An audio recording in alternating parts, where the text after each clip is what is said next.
Welcome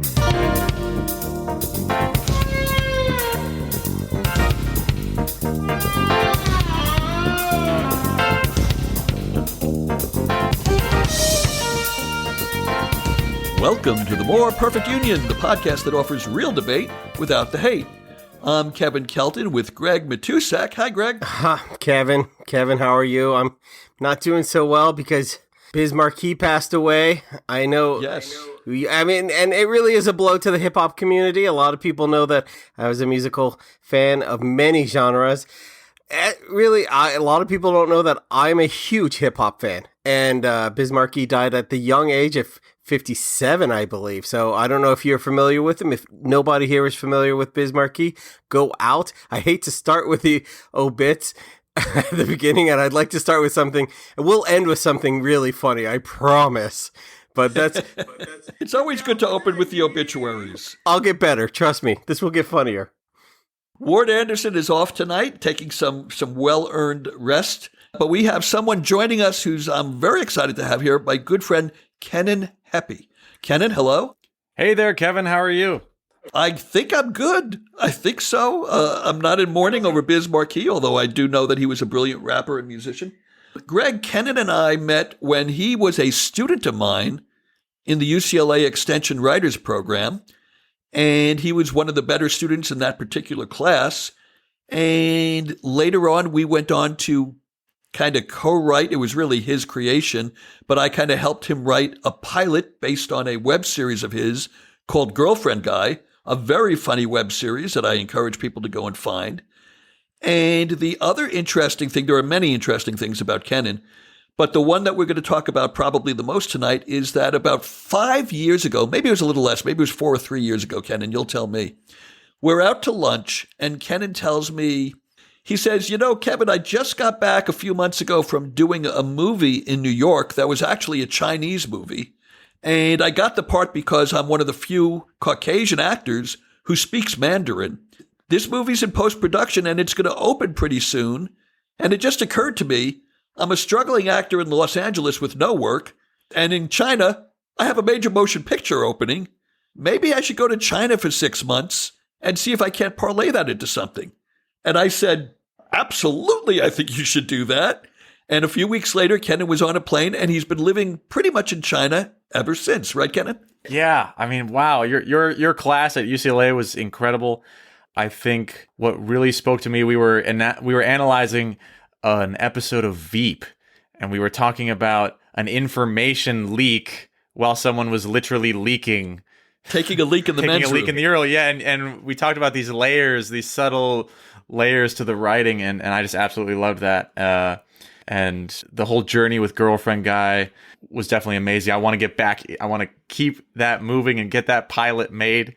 If anyone out there is watching, go to Facebook, search Girlfriend Guy, check it out. You'll definitely love it. So let's give them the 30-second elevator pitch on it. You could probably do it better than me, but very quickly, it's a web series that is ostensibly about a guy, you, Kenan, who is a dating guru, and he's giving dating tips to other guys. But in reality, his own dating life and social life is an absolute mess. Is that pretty much it? Yeah, you nailed it. He's a hopeless romantic / battered boyfriend, and you really nailed the synopsis there. And you see him interacting with this woman that he's been dating who is like the worst possible girlfriend in the world. And you just feel for this character. Yeah, she treats him terribly. She'll cheat on him. She'll lie to him. But he sees everything as an opportunity to grow and learn more on his own. You know, if she cheats on him, then it's an opportunity to become stronger. All this stuff. So, yeah. So there's like 35 or 38 episodes out there, like 2 minutes, 3-minute episodes, right? Yeah, and each episode is one long take. Everything is choreographed very meticulously beforehand, because it was meant to look real. You know, none of the actors or none of the writing is credited. It was supposed to look like an actual dude uploading videos that he would just start recording in his relationship. And actually at the beginning, people thought it was real. That's what started the Girlfriend Guy machine. I was getting all these messages like, Kenan, are you okay? Like, I think you need maybe help or something. Oh, yeah. And the threads were great. There'd be guys going, dude, dump her. Are you out of your mind? Dump that. And then they would say the B word. Yeah, and I'd say, look, and then I comment back, and that was part of this interactive. I would comment back in character, like, I can't give up on the woman I love. And I took it an extra step. There was someone who invited me to church. They thought I needed to see God. And like in LA, someone was like, Kenan, I think you maybe need to come to church with me. I went to church with him as girlfriend guy. No way. I was in character the whole time. And I just thought, he thinks he's helping this guy. I should be this guy for him. That's awesome. So, and then, like I said, we wrote a half-hour pilot script that if anybody's interested, contact me or Kenan. We'll get it to you. But that's not why we brought Kenan on here to promote that, even though we just spent 3 minutes doing it.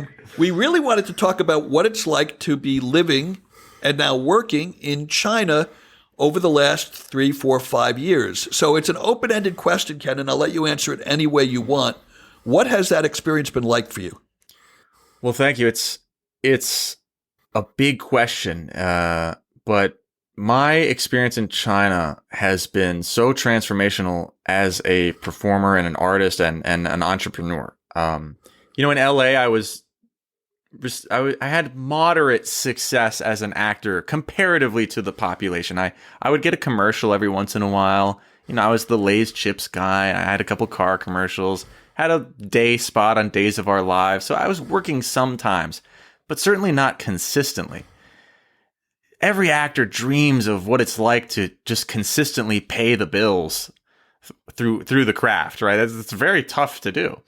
And when I found out that there were essentially zero or very close to zero Western-trained actors who were fluent in Mandarin, I thought, that's a way I could set myself apart, because language is one factor in this whole mess of variables that I can control, right? I can't control what roles are going to be written or what looks any producer is going to want. But if a barrier to entry is a language skill, now that's something I can do. That's something I can do myself. I can just sit down and learn a language. And so that's what I did. And I became one of the 5 or 6 Western actors who are fluent in Mandarin. And for the past 4 years, I've worked nonstop. I've been in films and TV shows and huge commercials, and I built a social media following in China of over 4 million now. And so I've gotten so much screen time, and so that child in me that wanted to play in front of the lens and do this for a living actually got to do it. So, in a weird way, I've lived the American dream, but I just did it in Beijing. I have so many questions for you, which I think, one, your story is awesome. 2, I think you're awesome. The thought that I used to work in casting, and I used to talk with young actors who were like, should I get plastic surgery? Should I change this? Should I do this? And I was like, if you change anything, they're just going to ask for someone shorter, or they're just going to ask for someone taller. There's nothing, and sometimes they like unique faces. So what you did was really amazing. I'm looking at you right now. You're a pretty good looking guy. I would say you're like a young Greg Matuzak. Thanks. But do you get typecast? Are you always the villain because you're Western?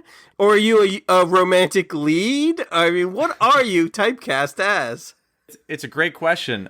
I am often typecast as the new foreigner in China. So oddly enough, some of the characters I play don't have amazing Mandarin, but the Mandarin is really required on set behind the camera to talk with the directors and manage with the cast. But then sometimes the character I'm playing might not speak as well. I've certainly played a character that is written a lot is a young traveler to China who falls in love with the main Chinese female lead. And then she'll have this question of whether or not she should be with my character or the Chinese male lead. And she always eventually chooses him, right? I lose out. I'm girlfriend guy. everywhere in the world. But Right, Team Edwards or Team Edward Yeah. or Team the Werewolf. Right. right. And but I personally actually haven't played a ton of villains, but that role is out there a lot. I've played reporters, and I've played some historical dramas. There's a guy named Edgar Snow who was a real journalist, and he was the first Westerner to ever meet Mao Zedong, and he wrote a book called Red Star Over China. And I played him in a film, and that was actually a lead role, but it was the second lead role for a Westerner in China in the past 60 years. Wow. So it's very, very rare that an actual lead, like number 1 or number 2 spot, goes to a foreigner. And I'm not saying that's a bad thing. It's kind of, Hollywood's kind of going through that right now. Yeah. And I'm actually, interestingly enough, like I'm a minority actor in China, and in a way, I know slightly what that is like now. It's like I'm going basically for co-star roles and supporting roles. It's not a life of lead roles, and because China, and this is not a value judgment, like it's just not in their interest to tell white stories, and they tell Chinese stories, and white people aren't typically going to be the lead of a Chinese story. So that's that. So I'm going to do something that probably hasn't happened to you in a while, Kenan. I'm going to compare you to the Beatles because one of my favorite books was written by Malcolm Gladwell, and I think the title is 10,000 Hours. I'm not sure, but the basic premise of the book is that people who get good at things do it by doing that activity over and over and over again. And he came up with the 10,000 hours. If you could do something, whether it's playing soccer, whether it's practicing the piano, whether it's writing comedy, whether it's podcasting. Yeah. If you could do something for 10,000 hours, you're probably going to get pretty good at it. If not professional level, you're certainly going to be very advanced at it. And the Beatles famously, when they were trying, they were just starting out, you probably know this, went to Hamburg, Germany, and played in Hamburg for like 2 years every night. And, I know a lot of stand-ups who spent years and years and years in comedy clubs going on stage 2-3 times a night to get as good as they got. And what you did, which I really respect, is as an actor, you're only as good as how much acting you could do. Yes, you could take classes. Maybe you could make your own productions like you did with Girlfriend Guy or get into a play. But you're on some level, you're at the whim of casting directors, as Greg was talking about. But you took the bull by the horns and went someplace where you could get in front of a camera. And I don't know how many different productions you've done in these. And again, what is it, 4 years now? I'm 4 years, not quite sure. yeah. 4 years. Yeah. But, I would imagine that your acting skills have just, geometrically grown in all of that time. Yeah. And when you do, come back to the States and start auditioning, I have a feeling that you're going to, do very well because of that.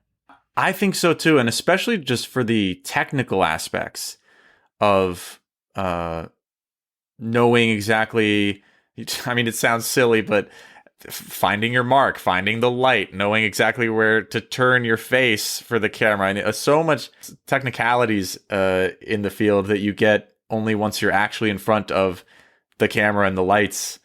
You can practice a lot of the emotional stuff in your bedroom, but there's so much that goes to the on-set experience. Absolutely.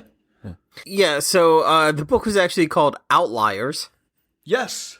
Which we both knew, we just couldn't remember. I have your back on this one. We both. No, the title is 10,000 Hours. I'm sure it was on the tip of our tongue. It's Outliers. It's called Outliers. Yes. Malcolm Gladwell, that Canadian son of a bitch. The other thing is, there was a in the late 50s, 60s, there was a mass movement of jazz musicians to Europe. Especially black musicians, because they didn't have the same, well, let's just say racism that they were facing here. And they were like, this is awesome. This is awesome. But a lot of them moved back to America by the 70s and 80s. And although there's still a lot of American. So if you ever see the film Round Midnight, it's about an American musician, blah, blah, blah. But a lot of them moved back because they felt that America was the cultural center for jazz. And do you feel like you'll come back because of the center of entertainment is America? Or do you feel like China really does have a lot to offer? I mean, and I don't want to put you in a spot because they're paying your bills a lot, because I think that's great. Or do you think that there's a really vibrant thing that us Americans just never see? Fantastic questions, guys. It's so cool. We've been practicing. Yeah. The Chinese film industry is getting bigger and bigger, that's for sure. But I certainly want to come back, and how should I say this? I see my progression in this industry kind of like hopping back and forth. I'm not going to completely give up what's happened for me in China by permanently 100% relocating to LA. And I will also not have all of my eggs in the basket of China. There's certain films, like I would love to be in a superhero film or an American sitcom, something like Veep or Parks and Rec or The Office, those kind of shows that we pretty much only get in Hollywood. I would just so love to be a part of something like that. You do know those have been canceled since you've been gone. Oh my gosh. What? How long have you been gone? Do they not show those in China? Oh my goodness, this is so awkward. What happens to Michael Scott? No, I'm just kidding. It's okay. It's okay. He's fine. He's fine. They send him to a farm. Don't say anything, Kevin. So the other thing that we have to ask you about, and I know that you have to be a little circuitous or careful in your answers because you do plan on going back to China, and they probably are aware of who's saying what, where, and how, especially on a giant podcast like this. But living in a communist country for the last 4 years, without getting too geopolitical, what is that like? And what don't Americans quite understand that you'd like us to understand? Sure. Well, communism in the sense that there's top-down rule, right? But the country itself is incredibly capitalistic. It's not like shared rations, USSR type communism. There's so much capitalism and competition going on. But living in a country that's top down, where the government controls almost every facet of the inner working parts of the society, I would say, especially through COVID, I was in the lockdown. I was in the China lockdown. And it was really incredible to see just how quickly the entire nation mobilized to get one thing done. Like in America, everyone was arguing about whether or not they should lock down or stay inside. And we're still having wave after wave after wave of infection. And in China, they said everybody stays inside, and everyone stayed inside. They took drastic measures. I was in this quarantine hotel, tape on the door, right? If the tape had been ripped by me opening the door myself, they would retape it and my 2 weeks would start back over. I mean, I could not leave the room. But I was actually quite thankful. Because it's a deadly virus and it could spread around. And so it was very interesting. I realized that, if a country that operates like that wants to do something good, they can clearly do something good very quickly. Also, it can turn bad very quickly if they decided to do anything bad. So some people over there, when Trump was doing all sorts of crazy stuff, I was getting picked on by Chinese people. They're like, "Oh, look at your president being such an idiot," right? And I was like, "Yeah, okay, maybe Trump is doing some crazy stuff, but I would defend America in these conversations." I would say, "But look at the stability of the system. Look how insane our leader is, and the fact that we still have a functioning government. They're able to stop him from doing things or slow him down." I was like, imagine if China had Trump in charge. I mean, the entire world would be decimated like tomorrow. So I've been able to notice pros and cons on both sides. Well, with that in mind, let's thank you for your introductions. Now let's go to our game. Oh, are we finished now? I thought we were finished at this point. No, you're not done with work yet. You can't go home yet. Oh, Greg. my goodness. Okay. You still have to play the game where we talk about politics. Oh, yeah, I forgot about that. Politics. Do we have sound effects for when? He, Like, took, beep, beep, beep. he took my soundboard away. I was using the laser one too much, and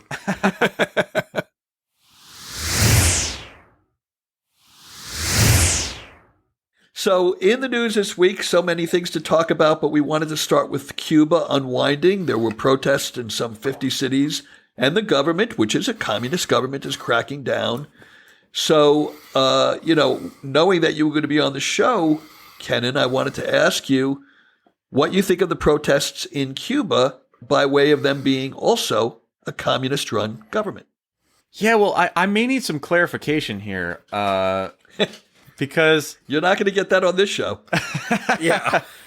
I'm confused actually about what they're protesting, because you can't protest lack of resources. That's a sucky situation, but Well, yeah, actually, that's what they're protesting. Lack of food, lack of vaccines, lack of healthcare. So the big difference between, let's say, a communist country like China and a country like, let me pick one, Cuba. Okay, sure. Randomly. People don't think that was fixed. Is that China has money, okay? Yeah. China takes care of its people. And I know I'm going to get a letter about that. Like, yes, China, and I will say this, yes, China does bad things also too. But in Cuba doesn't have the resources and or money. There's mass famine going on. There's mass starvation. There's mass where tourism was a big thing in Cuba. People would go to Canada, fly down, see the Havana Martini Club or the Buena Vista Social Club, whatever. All sorts of great things. That's gone. And it's been gone for quite a while. There's a lot of sickness and no one's taking care of these people. There's a lot of death. And they look to the government because top down. Yeah. And as any nation would, they look to their leaders when things are bad, and they blame them when things are bad. Yeah. The other thing that's going on there, and this is where the United States does have some responsibility, is that their economics has been crushed by the embargoes. The embargoes that the United States has put on them. Exactly. Now, where I'm a little confused, and I should have done more research this week to be prepared because I'm the one that asked this question. I'd like to know what happened since the Obama administration opened up diplomatic channels with Cuba. Now, I know that we didn't lift all the embargoes, but I thought we had sort of backed off on that and we're trying to actually make their standard of living a little bit more livable. And then, of course, the Trump administration backed off some of that, but I'm not quite sure how we got to where we are now. Kenan, do you have any idea? Well, my understand, and it's not a complete understanding, I know that, yes, the Obama administration lifted some of the embargoes. You could go down and get some cigars. You could visit. But my tourism, I would normally... the U.S. is certainly wrapped up in this problem because of the embargoes and because of the initial denial of help. So I feel like it's almost like victim blaming to say, nope, you got to do all that yourself. And then they make some poor choices. And then we say, oh, well, now it's your fault because we didn't help you. We could have helped a lot more than we did. I mean, my heart goes out to anyone who's starving and in need of medical supplies. That's terrible anywhere. I hope that doesn't happen anywhere. So I think they're right to be very angry at their leadership. They're also justified if they're angry at us. And I hope people are pulling together aid packages, and I hope we can send them. I mean, we have extra vaccines here. A lot of people don't even want to get vaccinated, which is crazy. So we should be sending the vaccines. Well, we are actually. Okay, great. Yeah, great. Send them the vaccines that Alabama and Louisiana don't want. We are. Greg? So, right. You guys spoke about the Obama administration, and maybe I'll shed some light for y'all.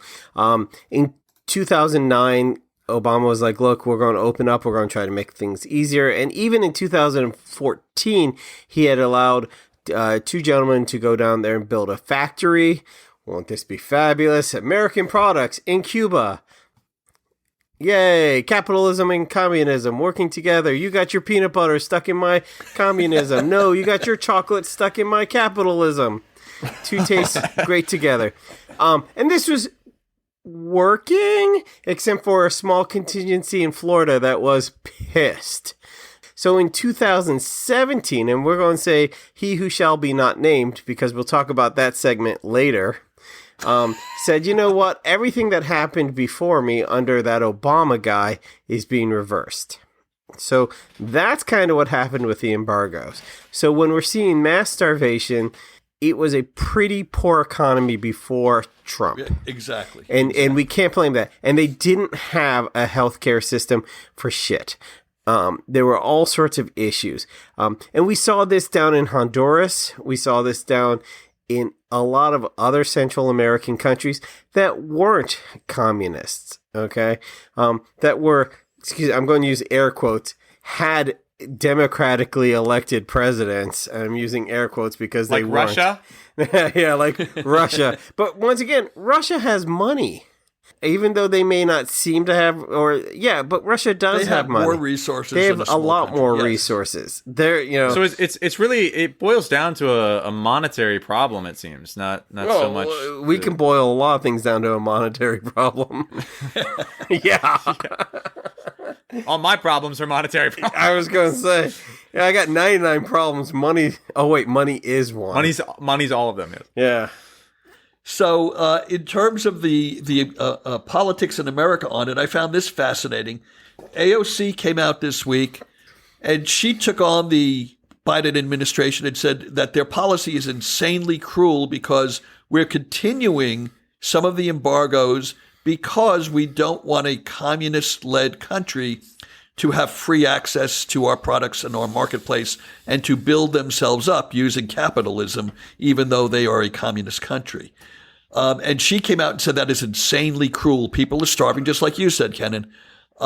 People need medical help. People need the vaccines, and we should be doing something.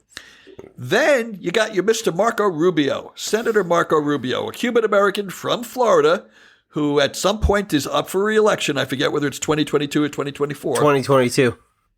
And he comes out and says he's pissed off because the Biden administration is not being tough enough. Not cruel on Cuba, because he wants to make happy those people that you referred to, the Cuban American community in Florida, which is an insanely large demographic electorally.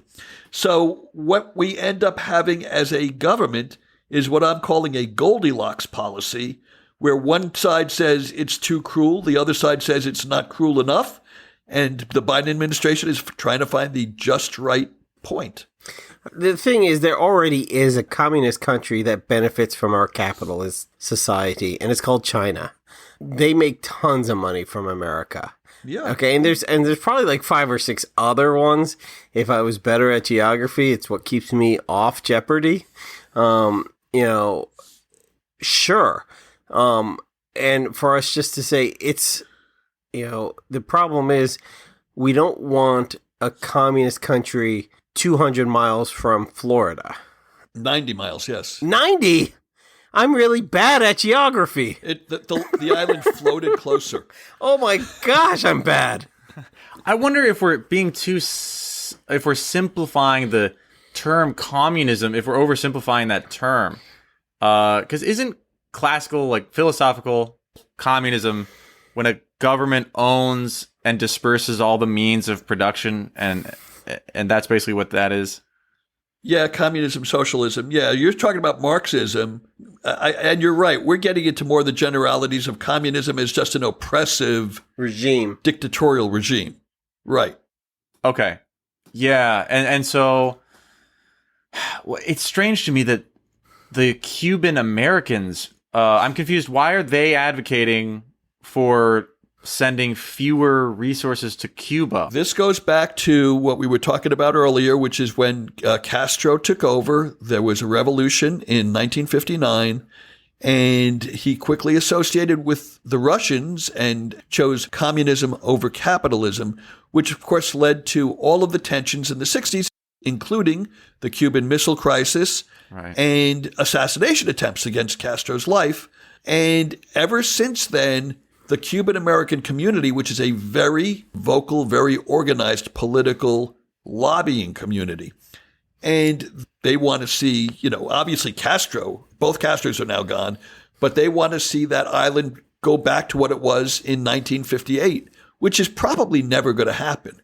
But they are holding out hope that through all of these sanctions, that somehow they're no longer going to be communist, which is sort of like us thinking that sanctions on Russia is going to turn them into a capitalist country and that Putin is just going to give up power. It seems a little insane. It does. But there is a school of thought, and Marco Rubio and the Republicans represent it, who think that tough love is the way to make change.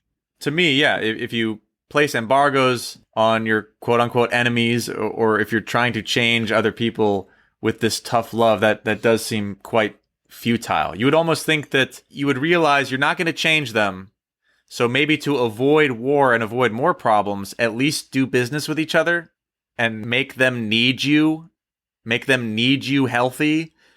Wouldn't like if you do business or help Cuba and actually have the back and forth trade and relations, and they become reliant on you, why would they then try to hurt you?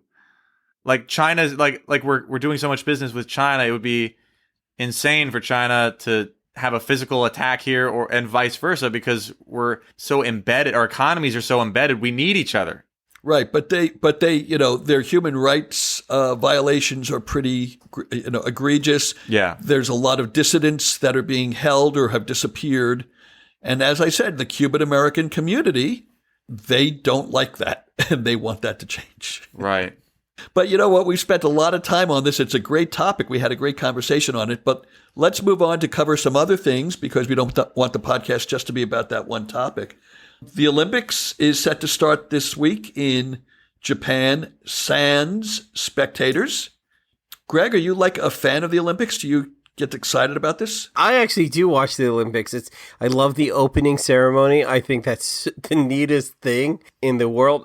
Bjork doing the Olympics in Iceland a couple of years ago was one of my favorite things, obviously. But without the fans, I have a brother who lives in Tokyo, and he's been dreading the Olympics for a couple of years now, because it just makes his drive. He was like, my drive to work is going to be terrible. My drive to work is going to be a mess. There's going to be these people. Tokyo's already crowded. And when he found out about this, he's like, this is the best thing ever. And wow. He's like, wow. One of the only good things about COVID. Yeah. He's not going to be mad, I hope, that I quoted him. I am so happy that the Olympics went on. We talk about the American athletes who missed out in the 80s, in the 1980 games, because they were right. And even the Russian athletes who missed out in 84. These are people who dedicate their entire lives to one event. It's a tragedy. It's a tragedy when these things are canceled. So I'm so happy that it's going on. Okay, well, let's stay on. You just brought up something interesting. I hate to cut you off. No. On the topic of people who have spent their young lifetime preparing for something like this, yeah. Sprinter Sha'Carri Richardson, I hope I pronounced that correctly, was suspended and will not be allowed to compete in this year's Olympics after she tested positive for smoking marijuana. Yeah. Now, the reason that I wanted to get this topic into the show is because I just love pissing off everyone under 50 when I call it grass. So she was smoking grass, folks. She had a doobie. How was that?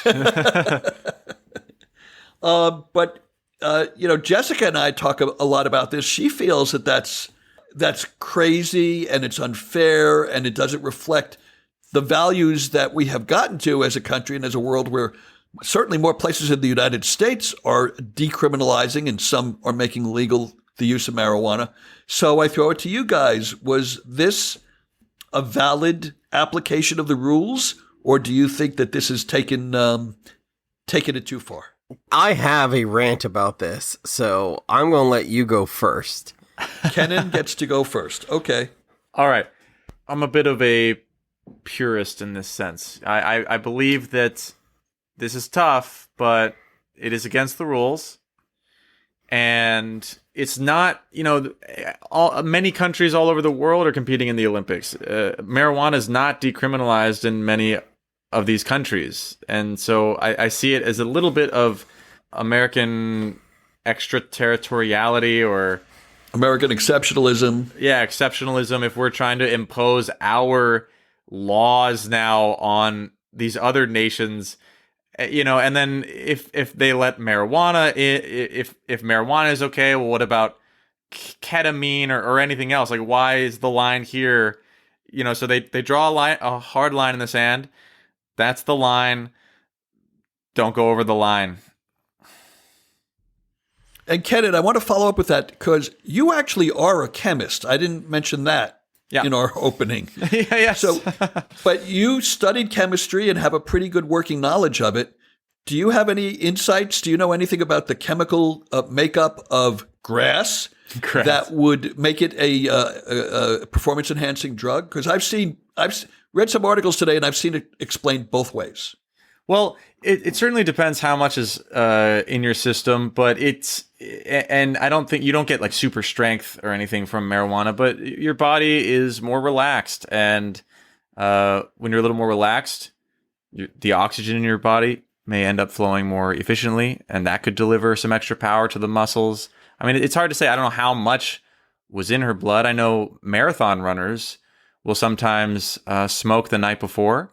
Kind of relaxes their muscles, and they get this nice like prep night, and then they can run longer distances without feeling as achy. And that would technically be a slight advantage over someone who didn't do that. Right, but some of them also take Advil for the same reason, right? Yes, but I would say that again, Advil is something that there's probably no nation on the planet that disagrees with that.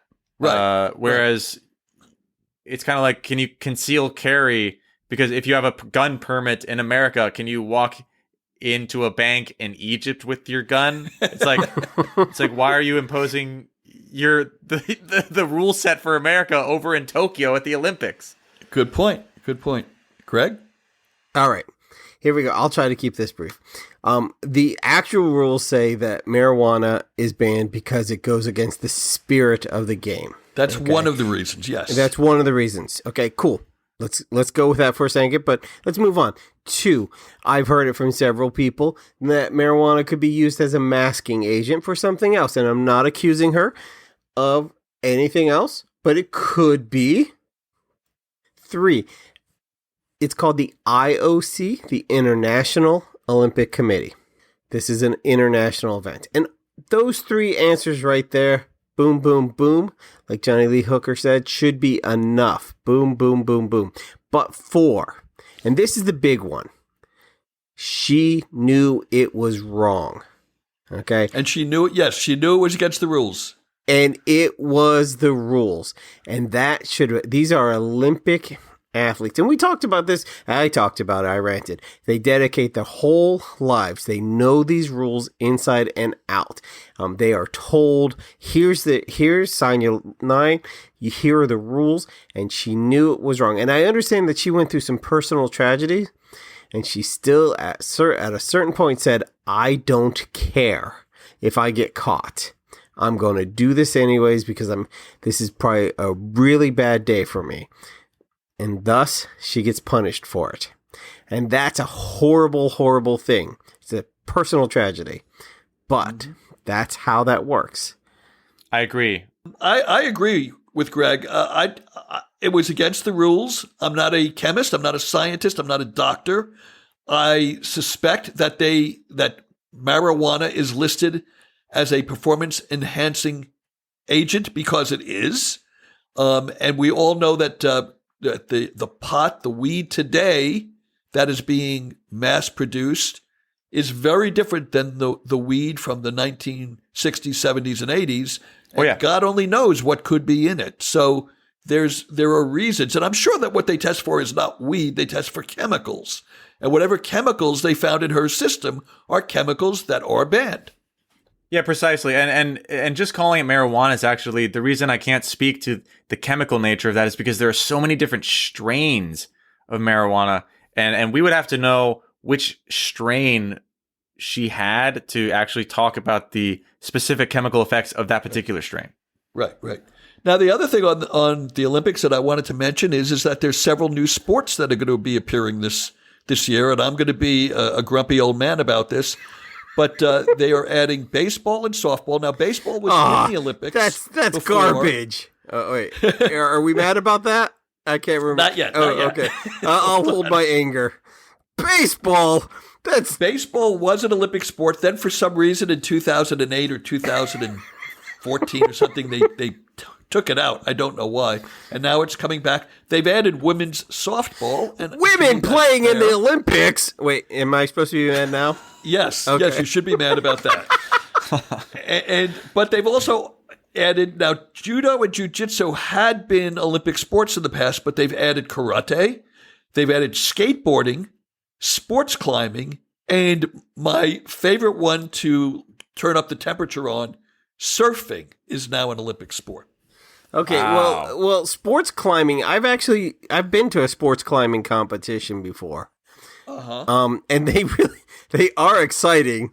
One, because someone could fall, and we all know the more the chance of someone could get hurt, the more enjoyable an event can be. There really is something to be said for that. And if you watch the sports climbing event, I bet you will become a fan. It's athletic. They're fast. It's super fun to watch. Surfing. I've seen surf competitions once on ESPN Ocho. And it is super boring. And there is a rating system. But wasn't breakdancing an exhibition sport like last time? It might have been. I don't know. Yeah, and dog dancing is in this year as an exhibition sport. Dog dancing. I'm not kidding. Dog dancing. I'm almost. Oh no, it's becoming like the Guinness Book of World Records, where they just kind of let anyone try something, huh? And call it a championship. Yeah, I'm Is the surfing a man-made pool, or do they go to the ocean?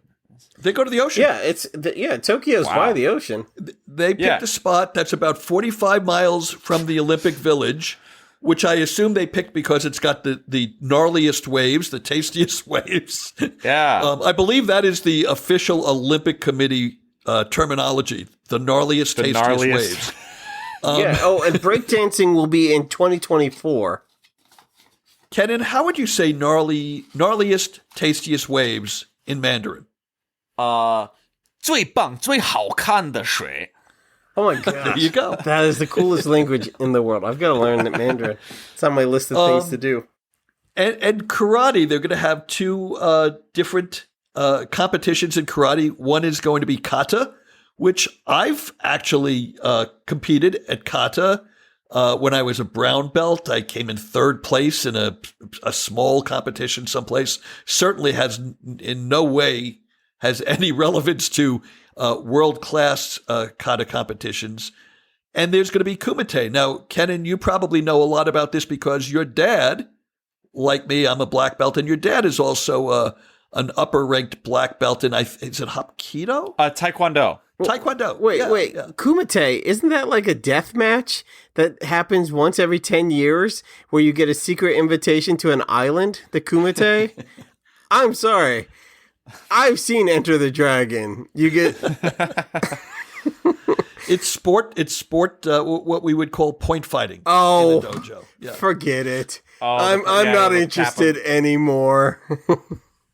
It'll be exciting, and God knows the people that do it at a world class level are great athletes.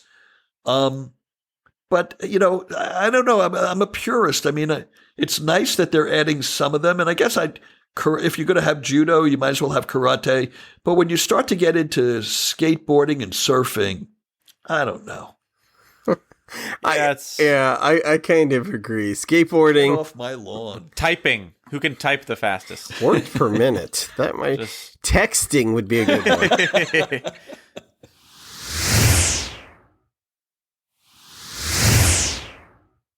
So I'm going to jump over a couple of topics on our rundown because we're running a little long. But speaking of he whose name we did not want to mention, but we're going to mention Donald Trump and Bill O'Reilly are getting ready to start up what they're calling their history tour. Love it. Where they go to different sports complexes or stadiums and Rewrite history. Bill O'Reilly interviews him, and people are going to pay for this. But apparently, Greg, you found out that ticket sales are not exactly brisk, are they? No, they're I'm trying to think of it, lackluster. Yes. And I mean, it's one thing if you want to spend a day, get your truck out, put American flags, and then go out and stand in the sun for a free, for a free rent. Awesome. But no one wants to spend $200 per seat because that's what these tickets have to be. I mean, if anyone's gone to an arena concert. On the low end, they're starting at $100 up to $300 per seat for just average seats. Yeah. The good ones are up to $1,000. And they're also selling what they call a VIP meet and greet package for $8,500. That is ridiculous. And you'd think for a billionaire who wants to show his supporters that he cares for them, like, wouldn't he just pay for everyone's seat? No, he wants the money. He doesn't do anything, including running for president, if there isn't a payoff at the end. Yeah. I can't believe people still like him. What is going on? But Greg, you're absolutely right that the man thinks that the same people who, yes, they stood in line maybe overnight to see the free rallies that he would throw when he was running for president or was president, and a couple since he's been president. Very different when you're asking people to shell out $300 a seat to come see you talk to Bill O'Reilly. Wow. That's going to backfire on them. For obvious reasons, yes. Yeah. I was wondering if you had thought about how and it's slightly a tangent because it has to do with COVID. That has never happened on this show before, right, Greg? I mean, I was thinking about how the voting map might actually be changed due to COVID because now so many of the unvaccinated people are Republicans, and those are the people who are going to the hospital and unfortunately passing away right now. It's like they're literally destroying their own base. Well, okay, good question. And I have thought about this too, but happily, sadly, whatever, the truth is that yes, conservatives and most likely Republicans who are choosing not to get vaccinated are the ones who are dying now, but not in numbers that would affect a national election. I don't even think it would affect a local election because while every death is a tragedy, we're talking about hundreds or maybe low thousands. We're not talking about 100,000 or 300,000 people anymore. Yeah. Right. Now, if something happens with the variants and all of a sudden it swells again, oh my gosh, who knows? And municipalities are worried about that. In fact, Los Angeles County just last night reinstituted a mask mandate for going indoors to businesses. Unfortunately, the sheriff has decided that he's not going to enforce it, which I don't quite understand how that works, that a sheriff gets to decide what laws he's going to enforce and what laws he's not going to enforce. Well, we've talked about that before, where sheriffs can decide what to respond to on certain levels. Now, whether they should use their resources to respond to low-level issues like this guy's not wearing a mask, should we go ticket him? Or like jaywalking or something. You're right. And what priority? Right. But the difference is that when you jaywalk, you pretty much put your own safety at risk. Maybe you could say, well, if a driver, hits you or loses control of their car trying to avoid hitting you, you're putting their life at risk too. But this is a municipal health crisis. Right. So what I find hard to wrap my mental arms around is that a sheriff can say, I don't care that the mayor of Los Angeles or the governor of the state of California thinks that this is such an important health crisis that they have instituted a mask mandate. I, with no medical background and having consulted no doctors or scientists, am making a value judgment that this is not worth the resources of my department to actually enforce. Well, that's actually why he's elected to that position. Okay. You know what? I can't say you're wrong because I've never read the charter of a local sheriff, but it's hard for me to believe that they get to pick and choose what laws they enforce. Well, it's not that they're, I mean, I assume that if a sheriff was there and someone said, hey, then he wouldn't say, okay, well, I guess I'm not giving you a ticket. I guess he could give him a warning or something like that if he saw a crime happening. But for him to say, I'm diverting police to things of a low level, okay, and right now their mandates, they're not criminal activities. Okay, so, things like that, I think he can do that. And once again, he can't be fired by the mayor. He can't be fired by the governor. He gets elected. That's true. That's the thing about mayors. Mayors want to try to keep the general populace. I have huge problems with the whole sheriff concept and how they're elected. That's a topic for another show. Let's go off on a third tangent. I want to come back to the original tangent, which was, Trump, because... Oh, yeah, Trump, that guy. Greg, you actually were the first one to add this to the rundown, but I put a little twist in here, which is I just found out, this was in the news today, that over the last couple of days, Bill Burr, on his podcast, has started attacking CNN for continuing to cover and promote Trump. And he claims just to keep their ratings alive or to salvage their ratings. And he feels that they're doing what the media did in 2015 and 2016, giving him free coverage. What's the term? There's a term for that. Now I'm blanking on it. Unpaid media, free paid media or free unpaid media. And he feels that, they're doing it all over again. They're making the same mistake again. Advertising, you mean advertising? And possibly helping get him reelected or at least renominated. So to answer Kenan's question, when you're in politics, there's what's called paid media, which is advertising. Right. Okay, which you would get like a billboard or a commercial. And then there was what's known as unpaid media, which would be an interview. Or a story. Or coverage by just coverage. Coverage. Anytime you got your name on TV was any type of media, paid or unpaid. Ideally, you'd want unpaid because, money, money, money, money.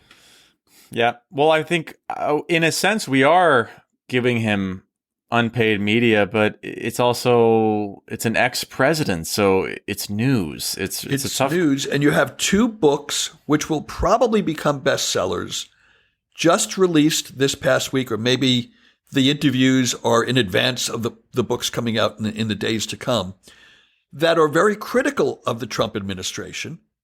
And so those authors are being interviewed on CNN and other networks. And that is the complaint, that by interviewing these authors, even though the books are hyper critical of him, the argument is that's kind of how he got to be elected president, because there's no bad news, there's no bad publicity for Donald Trump. Greg? Okay, so Bill Burr's second part of that is that while they're focusing on Trump, they're not focusing on Biden. In fact, he called Biden effing bore, and he didn't say effing. I'm assuming this so you don't have to do it. But he means that in a good way. No, he doesn't. And he doesn't, because he says that CNN should be more scrutinous, and he should spend more time looking at our current president. And we should be. And to be quite honest, we should be reporting more. And this is the thing. It's easier to spend more time and to get people jacked up. It's like sugar candy or sugar water. We love to talk about Trump. We love to hear the stories. We love to hear that Melania didn't want to hold a party on Inauguration Day and Trump made her, and then he said something. I mean, it makes us so excited, and we hate him, and then conservatives, just love to talk about him. I mean, it's awesome. I mean, I'm getting jacked up right now just thinking about it. But we didn't talk this way about George W. Bush. George W. Bush, the only articles and things we got is that he's painting pictures of dogs and his feet. And I mean, that's because he stayed out of the limelight. He was a war criminal in my mind. And he was like, look at me, I'm painting pictures. Dick Cheney. So, yeah. It's great that they're doing this, but Bill Burr is kind of right, and I kind of think Bill Burr's an asshole. Again, we seem to agree on so many things. Do you like Bill Burr, by the way? You know what? I've come to appreciate his comedy just in the last year or so. I had heard of him for many years and had never taken the time to check him out. And then I did see a couple of his specials, and he does a very good job on stage. So, I find him so caustic. He finds incredibly caustic. Yeah, he finds like the one redheaded kid in the room, and then he'll make the beat you like a redheaded stepchild joke right to the parent's face, and then say, "What? Did I do that to you? Did I say something? I think it's a pretty common expression. Oh, I see you got a redheaded stepchild. I'm sure you don't beat them." And he'll say that like right out and be like, I guess I offended you. But yeah, he's also shouting a lot. My ears are very sensitive, so anyone who's just very loud, it's tough for me to watch. But I appreciate his comment, and I would say he's mostly correct here. For instance, after a tragedy such as a school shooting or something like that, you know what the media correctly does now, in my perspective, is they highlight the victims. They don't run 1,000 articles about the perpetrators, right? And probably his point is kind of similar to that. It's like, okay, why don't you talk about everyone else in the sphere, anyone but that man himself? So here's my final question on this topic, which is, if we agree that Bill Burr has a point, are we now doing the thing that Bill Burr has yelled at CNN about, and is he going to come after us? Because we're talking about Bill Burr talking about Donald Trump. We don't have red hair. We're safe. I hope not. My Twitter feed, I like it how it is. It's pretty boring. No one knows who I am. You're right though. We are doing that a little bit. It's hard not to go there, but again, a longer topic for another conversation. I want to wrap things up because we've been talking by my count for over an hour. And Kenan, you have been terrific to have on, really fascinating. And we could ask you more questions. In fact, maybe we'll have you back and go deeper into your experience there and all of the other things that we didn't even get to touch on about your background that people would find fascinating. Greg, you're a fascinating man too. I do my best. Thank you for being here. I do my best. You both are. I try to be the most interesting man in the world, in the room, but it's tough with you guys. It really is. Oh.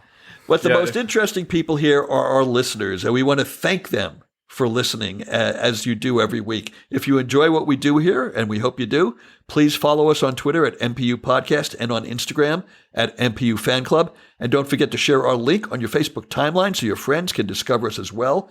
And I want to give a shout out to someone else who's joined us on the podcast a few times. Our friend Lily Koo is doing a live improv show this coming Saturday, July 24th. At the Diversity Collective in Ventura County, California. Starts at 7 p.m. So if you'd like to see Lily Koo from the More Perfect Union doing live improv with a group of other very funny people, you can check out the details on her Instagram page at Lily Koo. And I'll spell that, at LILYKHUU. So go there to get more details on that. And with that, Kenan, anything you'd like to plug before we say ta-ta?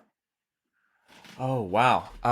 Well, I mean, I just want to say it was great meeting you, Greg. Thank you, Kevin, for having me on. I love the podcast. I love all the discussion topics and riffing with you guys. No, if anyone wants to see Girlfriend Guy, go to Facebook, type in Girlfriend Guy, and try to find, I think it's episode 31. It's called Dumped. Kevin was there in the restaurant with me. He helped me write a couple phrases that made it into that episode, and that was an incredible day. I watch it often and think of you. So yeah, I'll just leave it there. I had a great time. Yeah, I'll tell people, watch 1 or 2 episodes prior to that to get a sense of the girlfriend character. Oh, gosh, Snow, right? That's the name of the character? Well, in the show, she's Ione. Oh, Ione, yes, which is the actress's name, and we called her Snow in our script. But watch a couple of episodes before 31, because then you'll appreciate 31 more.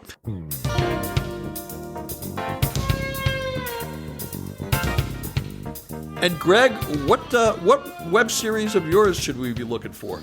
Oh my goodness. I wish I had a web series. I think I'm going to start a web series where I learn Mandarin, but it's mostly going to be me swearing. Whereas I try to learn Mandarin, it's mostly going to be just 10,000 hours. That's all you need. just 10,000 hours. That means I'll learn Mandarin by the time I'm oh gosh, Kevin's age. No one wants to be that old, yeah. And that's a podcast.